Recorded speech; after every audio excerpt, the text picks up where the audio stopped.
Drug addicts in the audience? You, my friend, you look like one of them. You look a bit like me. So drug addicts in the audience. You're a drug addict? There you go. You're my kith and kin. So with drug addiction, I'm going to dispel a couple of myths. People think that you drink or you take drugs. It's what makes you a drug addict. But what happens is you actually have an addictive tendency. And when drink and drugs are off the table, you have to channel it into something else. Okay. So when I got clean off drink and drugs, here's 3 things I then got addicted to. Number 1, books about the Hawaiian judicial system. I read one article about the Hawaiian judicial system. I thought, I need to know fucking everything there is to know about that Hawaiian judicial system. What I found out is that in Hawaii they've got a big problem with crystal meth. So number 2, meth. They're quite deep in the weeds with meth, okay. And then number 3, and this one's sort of shameful in its own way, holding in a shit. I got addicted to the sense that I'd let it teeter-totter on my sphincter. Because when it tipped back into my body, I felt something. I felt alive. I'm doing it right now. It's no easy feat because I actually have Crohn's disease. So holding in a shit is my triathlon. But, I mean, we've judged me, but this is where you're going to feel guilty. So actually, as well as the comedy, I work in a care home. I work in a care home with elderly care. Yeah, no, it's a good, noble thing to do, isn't it? Yeah. And when I go into the care home, the first thing I see up on the board is dignity for everyone, every day. That's a good maxim to live your life by, isn't it? Dignity for everyone, every day. And then I spend the next 14 hours washing old penises for money. So, very undignified. Very undignified. Now, there's this one guy, I love this guy. I was washing his old penis. And you've got to do it. It's not like they get to a certain point and they're self-cleaning. They're not a dreadlock. So I was washing his old penis, and he looked me in the face. He went, "Oh God, you must hate this job, having to wash old penises all day long." I wanted to be honest, say, "Yeah, you're right, mate. It's disgusting," but that felt needlessly offensive. So I went a different route, and I said, "No, it's fine, mate."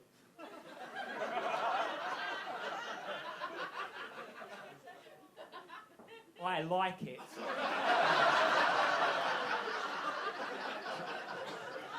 Took the wrong route. It's the wrong route to take. I'll tell you quickly. This is a kind of a new one. But we're friends. We're friends now. So I'm in that confessional mode. So I'm going to talk about my relapse. So I went and apologised if anyone's squeamish. I mean, I know we've already talked about like shit and stuff. This one gets a bit. So I had 8 months of sobriety under my belt. I was doing really well. I went on a family holiday with my mum and dad. So they said, "We want to come with you because your recovery is quite precarious, but you are a 28-year-old man, so the evenings are your own." First evening out on my own, I smoked crack.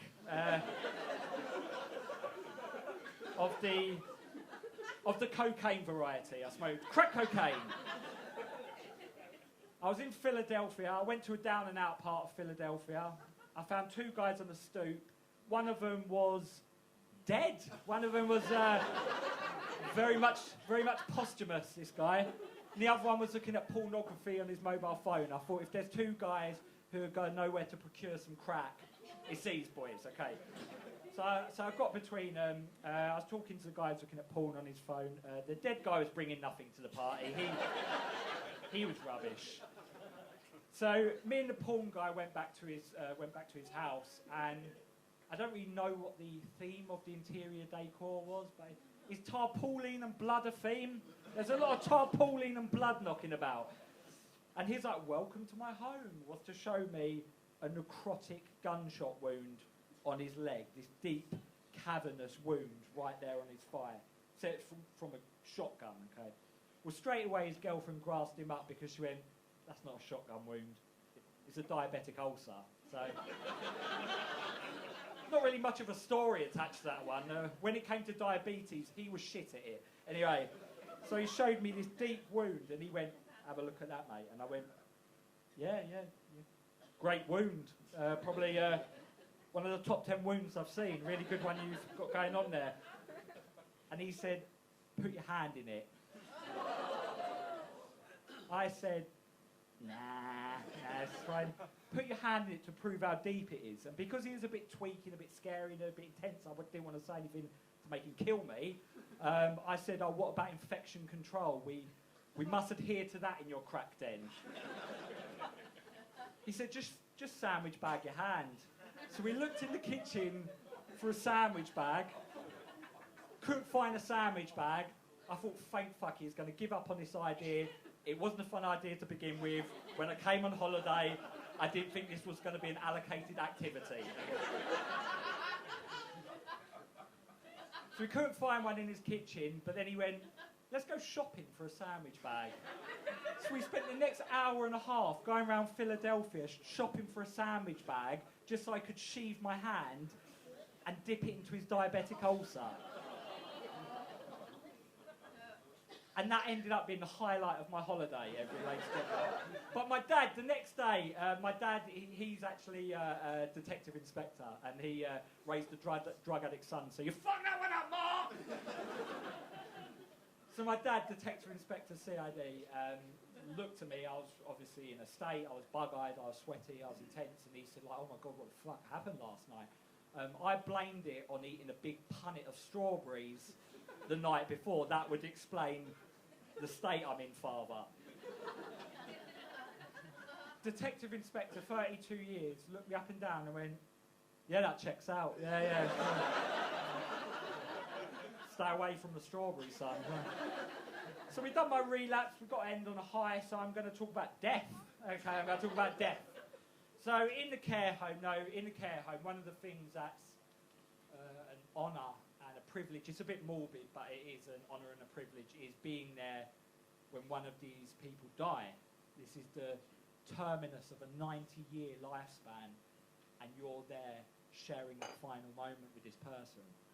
And there's this one woman, she had like laboured breathing, and I went into her room and I held onto her hand and I said, you're with people who love you, you're with people who care about you, you can let go now, you can let go. I was coaxing her into the Empyrean, and she looked me in the face and she went,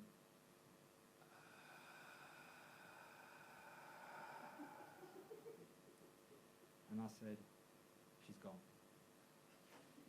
She's gone. Then she went, I went, oh, not yet, right? I'm a tolerant person, okay? But by that point, I was like, why are you ruining your death for me? It's supposed to be a beautiful punctuation point, and you're just milking your own death. Ate into my lunch break as well. I was fucking fuming. But there you get. You've been a lovely audience. Thank you, everyone.